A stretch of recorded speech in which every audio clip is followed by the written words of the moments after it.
আমি জানি না এই ভিডিওটি তুমি কখন দেখছো, হতে পারে 2024 সাল চলে আসছে অথবা চলে এসেছে, বাট ডাজেন্ট ম্যাটার। নতুন বছর আসতে চলছে আর সবসময় আসবে, এটাই নিয়ম, এটাই স্বাভাবিক। তবে ক্যালেন্ডার বদলায়, বাট তুমি নও।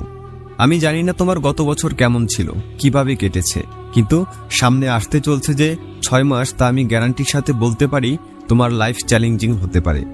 আজ আমি যা তোমাকে বলতে চলছি তা তুমি 6 মাস ফলো করলে কেউ তোমাকে সাকসেসফুল হওয়া থেকে আটকাতে পারবে না। হ্যাঁ, আমি এরকমই কিছু মন্ত্র বলতে চলছি এই ভিডিওর মধ্যে, যা তুমি 6 মাস, শুধুমাত্র 6টা মাস ফলো করলে যে গোল তুমি 5 বছরে অ্যাচিভ করার জন্য চিন্তা করেছো তা 6 মাসে অ্যাচিভ করে ফেলবে। তোমার মধ্যে ভয়ঙ্কর পরিবর্তন চলে আসবে। আজকের তারিখটা তুমি নোট করে নাও, আর ভিডিওর মধ্যে ডুবে যাওয়ার আগে যাই করে থাকো তা বন্ধ করে দাও, একাকিত্বে চলে যাও, কারণ যা আমি আজকে বলবো তা যাতে ভালোভাবে তুমি বুঝতে পারো সেজন্য।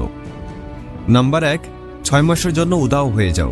সামনে আসতে চলছে 6 মাসের জন্য ভুলে যাও তোমার দুনিয়াতে কেউ আছে, ভুলে যাও তোমার ফ্রেন্ড আর তোমার গার্লফ্রেন্ডকে। কেউ কোথাও যাবে না। 6 মাস ওদের জন্য দরজা বন্ধ করে দাও, দূরে চলে যাও এসব ডিস্ট্রাকশন থেকে। মানে 6 মাস তোমাকে দুনিয়ার মানুষের থেকে উদাও হয়ে যেতে হবে, নিজেকে আইসোলেট করে ফেলতে হবে, যেখানে শুধু তোমার মাইন্ড, বডি, গোল, পারপাস আর তোমার লাইফ থাকবে। 6 মাস এত বেশি সময় নয়, এটা শুনতে হয়তো অনেক বড় লাগছে, কিন্তু এটাও তো চিন্তা করো যে এটা তুমি তোমার লাইফ আর স্বপ্নের জন্য করছো। এটার মধ্যে যেই আসুক, যত টাকাইওয়ালা হোক আর পাওয়ারফুল হোক, মনে করবে তারা ফালতু কথা বলছে। তোমার বন্ধু নিজের মতলবের জন্য তোমাকে কাছে ডাকছে, তাই না বলে দাও। তোমার যাওয়ার না যাওয়াতে কোনো কিছু আসে না, সব জিনিসের জন্য মানুষকে হ্যাঁ বলা বন্ধ করে দাও। তুমি যত মানুষের সাথে থাকবে তুমি ততই নষ্ট হবে। সব আনওয়ান্টেড গ্রুপ থেকে লেফট হয়ে যাও, ফালতু মানুষদের মিউট করে দাও, আর টাইম ওয়েস্ট যারা করে তাদেরকে ব্লক করে দাও জীবন থেকে। ফেসবুক, ইনস্টাগ্রামের দুনিয়া থেকে বাইরে আসো। তোমার কাজ আছে জরুরি এটা বলে শেষ করো চ্যাটিং। মেসেজ টাইপ করে নিজের সময় নষ্ট করো না। 6 মাস সেলফিশ হয়ে যাও, নিজের কথা চিন্তা করো, নিজের লাইফ, নিজের স্বপ্ন, নিজের লক্ষ্য, নিজের ফ্যামিলির কথা চিন্তা করো। আর যে জিনিস এসব করা থেকে দূরে সরাচ্ছে তা বন্ধ করে দাও। নাম্বার 2, স্পেসলেস ডু মোর। খালি পেট আর পয়সা সবসময় আওয়াজ করে। তোমার অ্যাটিটিউড আর তোমার মোটিভেশনওয়ালা স্ট্যাটাসে কিছুই হবে না। কেউ কিছু বলে দিয়েছে, তার বদলা নেওয়ার জন্য success is the best revenge story দিচ্ছ, আর দিনভর বিছানায় পড়ে আছো। অন্যকে জানানোর জন্য, অন্যকে দেখানোর জন্য স্টোরি দেওয়া বন্ধ করো। ইনস্টাগ্রামের ফাঁদ থেকে বাইরে আসো। মানুষের সাথে তর্কাতর্কি থেকে দূরে থাকো। সবাইকে নিজের কথা বলো না, সবাইকে নিজের জীবনে ঢুকতে দিও না। কখনো ভেবেছো তোমার মোটিভেশন একসময় ঠান্ডা হয়ে যায় কেন? কারণ তুমি এমন মানুষের সাথে থাকো যারা তোমার সব এনার্জি নিয়ে নেয়, তোমাকে খালি করে দেয়। ওরকম বন্ধুত্ব থেকে বাইরে আসো। মানুষকে নিয়ে সমালোচনা করা, অন্যকে নিয়ে চিন্তা করা ছেড়ে দাও। যদি তুমি না থাকো, দুনিয়া থেমে যাবে না। তোমার থাকা না থাকা দিয়ে কারো কিছু যায় আসে না। দুনিয়া যেভাবে চলতেছে সেভাবেই চলতে থাকবে। মরে যাওয়া মানুষকে মানুষ একদিনে ভুলে যায়।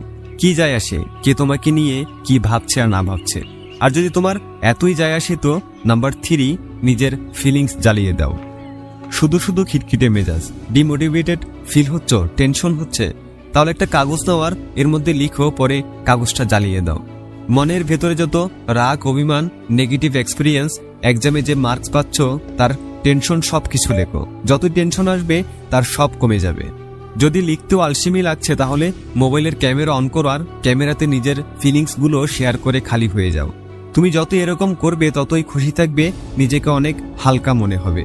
আরেকজনকে নিজের দুঃখের কথা বলে কোনো লাভ নেই। তোমার চোখের পানি মোছার জন্য কেউ আসবে না, সবাই বেইমানি করে যাবে তোমার সাথে। মনে রাখবে, নিজের দুঃখ অন্যকে বললে সেটা আরো বৃদ্ধি পায়। Number 4, think you like a product. তুমি যা খাবে, তুমি যা দেখবে, তুমি যা করবে, তুমি যা শিখবে, আমি গ্যারান্টির সাথে বলতে পারি 20 দিন পরে তুমি ওই রকমই হয়ে যাবে। লোহা 21 দিন চুম্বকের সাথে থাকলে চুম্বকের মতো হয়ে যায়, কিন্তু দূরে থাকলে কিছুদিন পরে আবার সেটা ওরকমই হয়ে যায়। মনে রাখবে, তুমি হচ্ছে তোমার হ্যাবিটের গোলাম। তোমার হ্যাবিটে নিশ্চিত করবে তোমার সাকসেস। নিজেকে একটা প্রোডাক্টের মতো ভাবো। এটা চিন্তা করো যে যদি কোনো গাড়িতে খারাপ তেল যায় তাহলে সে গাড়ি কতদিন চলতে পারে। তুমি তোমার ব্রেনকে যত ভালো জিনিস দিবে তত ভালো ডিসিশন নিতে পারবে। তোমার হাতে থাকা মোবাইলটাও তো আপডেট হতে থাকে, তাহলে তুমি নিজেকে কেন আপডেট করবে না? কেন নিজের মাইন্ডকে খারাপ পর্ন, ইনস্টাগ্রাম, নেটফ্লিক্স দিয়ে ভরে তুলছো? এসব বন্ধ করো আর নিজের মাইন্ডকে সতর্ক রাখো। নাম্বার 5, নিজের শরীরকে ভালো খাবার দাও। খাবার তোমার বডিকে ফিজিক্যালি আনহেলদি করে না, বরং ব্রেনকে কেমিক্যালি চেঞ্জ করে। শুধু শুধু মেজাজ খারাপ করা, একা ফিল করা, মাথা ব্যথার, ফোকাস করতে না পারা তোমার খাবারের জন্য হয়। খাবার তোমার শরীরের শক্তি। যদি তুমি সিরিয়াস হয়ে কোনো কাজ করতে চাও তাহলে ভালো খাবার খাওয়া শুরু করো। শরীরের ফিটনেস ঠিক না থাকলে জিমে যাওয়া শুরু করো। ধীরে ধীরে নিজেকে প্রস্তুত করো। তুমি লাইফে কিছু করতে চাও আর সেটা করার জন্য তোমার এনার্জি থাকতে হবে। আর তোমার শরীরে যদি ঠিক না থাকে, নিজেই যদি দুর্বল থাকো, তাহলে ওই কাজ তুমি কিভাবে করবে যেটা তুমি করতে চাও? সামনে আসছে 6 মাসে যদি তুমি বড় কিছু করতে চাও তাহলে নিজের বডিকে ভালো কিছু দাও। জিমে যাও, টেস্টোস্টেরন বাড়াও। অনেক বেশি টেস্টোস্টেরন মানে হাই এনার্জি, হাই কনফিডেন্ট আর মোটিভেট ফিল করবে। তোমার মাইন্ড মানে তোমার ভেতরের জেনারেটর ভালো কাজ করবে। তুমি জাহাজকে হাওয়ায় উড়ানোর উপযুক্ত তো বানিয়ে ফেলেছো, কিন্তু কিভাবে উড়াবে সেটা বলে দিচ্ছি। যা অ্যাচিভ করতে চাও তা একটা নোট পেপারে লিখো। তোমার যা লক্ষ্য তা সাল, মাস, সপ্তাহ, ঘন্টা ভাগ করে নাও। 1 বছরে কোথায় পৌঁছাবে আলাদা, 6 মাসে কোথায় পৌঁছাবে আলাদা, 1 মাসে কি অ্যাচিভ করবে তাও আলাদা। পুরো লিস্টকে ঘন্টা, দিন, মাস, সালে ভাগ করে নাও। এখন 1 বছরে কি করবে, 1 মাসে কি করবে, 1 দিনে কি করবে, একটা প্ল্যান করো। নিজের গোলকে যত ছোট করে অ্যাচিভ করবে তত তাড়াতাড়ি তা অ্যাচিভ হবে। আচ্ছা, ধরো তুমি ইউটিউবে 1 মিলিয়ন সাবস্ক্রাইবার অ্যাচিভ করবে, আর এটা তো একদিনে সম্ভব না। এটার জন্য তোমাকে পরিশ্রম করতে হবে, তোমাকে ডিসিপ্লিন মেনে তোমার গোল স্ট্রাইক করতে হবে। মোটিভেশন দেখে কিছু হবে না। 6 মাস পরিশ্রম করার জন্য ভিতর থেকে মোটিভেশন আসতে হবে। তোমার উদ্দেশ্য ক্লিয়ার হতে হবে। তুমি সাকসেসফুল কেন হতে চাও? তোমার পারিবারিক অবস্থা চেঞ্জ করতে চাও, নাকি গরিব হয়ে আর বাঁচতে চাও না তোমার ভালো হেলথ চাও? কিসের জন্য করতে চাও তা কমেন্ট করে বলো।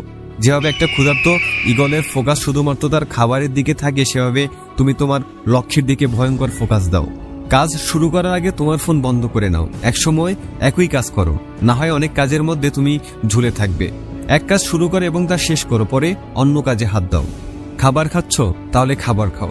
জিম করছো তাহলে শুধু জিম করো, ওটাতেই ফোকাস দাও। পড়তে বসছো তাহলে শুধু পড়ো, কিন্তু যখন কাজ করতে বসবে তখন শুধু কাজই করবে। বেশিরভাগ মানুষ ঘরে থাকে আর অফিসের চিন্তা করে, আর যখন অফিসে থাকে তখন অফিসের কাজের থেকে ঘরের চিন্তা বেশি করে। এক টাইমে একই কাজ করো আর শুধু সেটা নিয়েই চিন্তা করো। ওরকম করলে তুমি আর্লি ফ্লো স্টেটে চলে যাবে, তারপরে তোমাকে আর কিছুই করতে হবে না। মনে করো স্টার্টিং এ তোমাকে গাড়ি চালাতে হবে, কিন্তু কিছুক্ষণ পর যা করতে হবে তা তোমার সাবকনসিয়াস মাইন্ড করবে। সুতরাং যদি তুমি মানুষের কথায় কান দাও তাহলে যা করতে চাও তাও করতে পারবে না। হয়তো এমন হবে 6 মাসের জন্য মানুষ তোমাকে বলবে, আরে তোর কি হয়েছে, তুই তো অনেক বদলে গেছিস, তুই কি পাগল হয়ে গেছিস? এরকম হাজার হাজার কথার উপর তোমাকে নিজের কথা শুনতে হবে, আর জবাব শুধুমাত্র নিজের কাজের মধ্য দিয়ে দিতে হবে। সত্যি বলছি, যদি তুমি আর তোমার সবকিছু দিয়ে চেষ্টা করো তাহলে তুমি 1 বছর, 6 মাসে, 3 মাসে কমপ্লিটলি ট্রান্সফরমেট করতে পারবে। তুমি যত এটাকে সময় দিবে তত তাড়াতাড়ি এটা অ্যাচিভ করবে। আর সবসময় এটা চিন্তা করবে যে তুমি এটা করতে পেরেছো আর নিজেকে প্রমাণ করতে পেরেছো, কারণ তোমার মাইন্ড সর্বদা পজিটিভ হতে হবে। তোমার মাইন্ড যদি নেগেটিভ হয় তাহলে তুমি কখনো তোমার লক্ষ্যে পৌঁছাতে পারবে না। স্টেপ বাই স্টেপ এভাবে বলার পরেও যদি তুমি না পারো তাহলে আর কিছুই করার থাকবে না। কমেন্টে লিখো যে আমি নিখোঁজ হচ্ছি, আর কারণও লিখে যাও যে কেন নিখোঁজ হচ্ছ। আর 6 মাস পরে এসে দেখো যে তোমার কি কমিটমেন্ট ছিল। তো বন্ধুরা, ভিডিওটি ভালো লাগলে নগর বাইস্কোপ চ্যানেলটি সাবস্ক্রাইব করে আমাদের পাশে থাকার জন্য অনুরোধ করছি।